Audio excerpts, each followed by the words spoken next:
warahmatullahi wabarakatuh. Salam dan bahagia.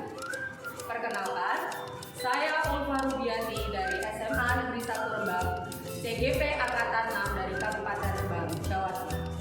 Di sini, saya akan menyampaikan kesimpulan dan refleksi dari modul 1.1 tentang filosofi pendidikan Ki Hajar Dewantara. Perkenankan, saya akan menyampaikan kesimpulan dari modul 1.1 tentang refleksi filosofis pendidikan nasional menurut Ki Hajar Dewantara. Dasar-dasar pemikiran pendidikan menurut Ki Hajar Dewantara. Yang pertama adalah pendidikan yang menuntun. Target kurikulum bukanlah segalanya, tetapi yang harus dicapai adalah tujuan pendidikan. Menurut Ki Hajar Dewantara, pendidikan itu adalah menuntun segala kekuatan kodrat yang ada pada anak dengan tujuannya adalah keselamatan dan kebahagiaan. Bukan tabula rasa. Anak itu bukan kertas kosong yang bisa digambar sesuai keinginan orang dewasa. Karena ketika lahir anak sudah memiliki kodrat yang masih samar-samar. Artinya, anak-anak bukan tabula rasa. Kekuatan sosiokultural menjadi proses menebalkan kodrat anak. Tugas kita sebagai pendidik adalah menebalkan garis yang samar. Pendidikan bertujuan untuk menuntun anak dalam menebalkan garis samar-samar. Bagaimana cara menebalkan garis yang samar itu? Yaitu dengan cara memberi kesempatan kepada anak-anak untuk mengungkapkan apa yang ingin mereka lakukan. Contohnya, dengan mengajak diskusi atau memberikan refleksi yang didapatkan setelah melaksanakan pembelajaran atau terkait kegiatan sekolah. Kodrat alam dan kodrat zaman. Pendidikan anak sejatinya menuntut anak mencapai kekuatan kodratnya sesuai dengan alam dan zaman. Tugas kita adalah menciptakan pembelajaran yang sesuai dengan kodrat anak, yaitu merdeka dan bermain. Merdeka artinya mampu bertumbuh pada kekuatan sendiri, sehingga kita juga harus memerdekakan mereka dalam belajar, di mana tugas kita hanya menuntun jika terjadi hal yang tidak sesuai dengan kodrat mereka. Sedangkan bermain itu sendiri dapat menumbuhkan potensi anak secara alami, karena dengan bermain anak merasa senang dan nyaman. Ciptakanlah suasana pembelajaran yang nyaman untuk anak. Anak juga membutuhkan pembelajaran yang sesuai dengan zaman yang mereka lalui. Sekarang ini pada era digital, maka pembelajaran pada anak juga harus menerapkan era digitalisasi yang dapat mengembangkan potensi anak sesuai zamannya. Pendidikan yang berhamba pada anak. Artinya, seluruh proses pembelajaran berpusat pada anak atau student centered. Dengan pembelajaran yang berpusat pada peserta didik, kita sebagai pendidik akan mengenal karakter peserta didik.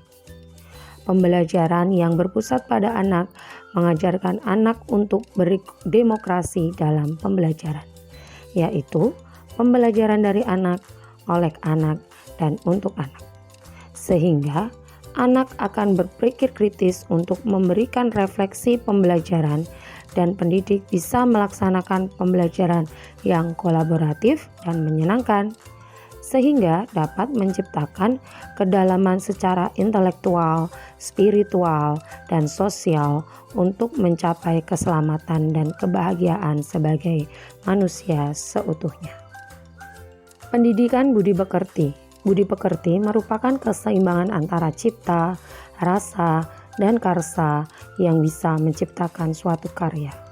Budi pekerti melatih anak untuk memiliki kesadaran diri yang utuh, untuk kemerdekaan dirinya dan kemerdekaan orang lain.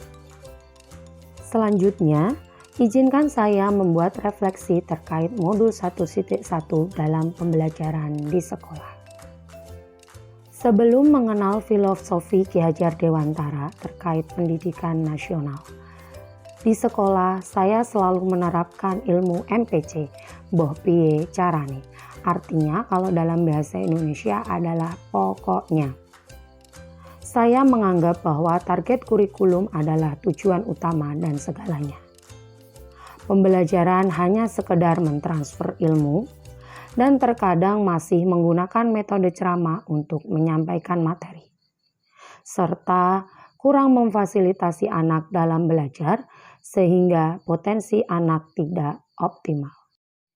Akan tetapi setelah mengenal filosofi dari Ki Hajar Dewantara, membuka pemikiran saya dalam proses pembelajaran di sekolah, saya harus melaksanakan pembelajaran saat ini tidak hanya berpacu pada target kurikulum, akan tetapi lebih membuat peserta didik nyaman dan mampu menyampaikan apa yang ada pada dirinya secara lebih kritis dan terbuka, sehingga tujuannya adalah keselamatan dan kebahagiaan.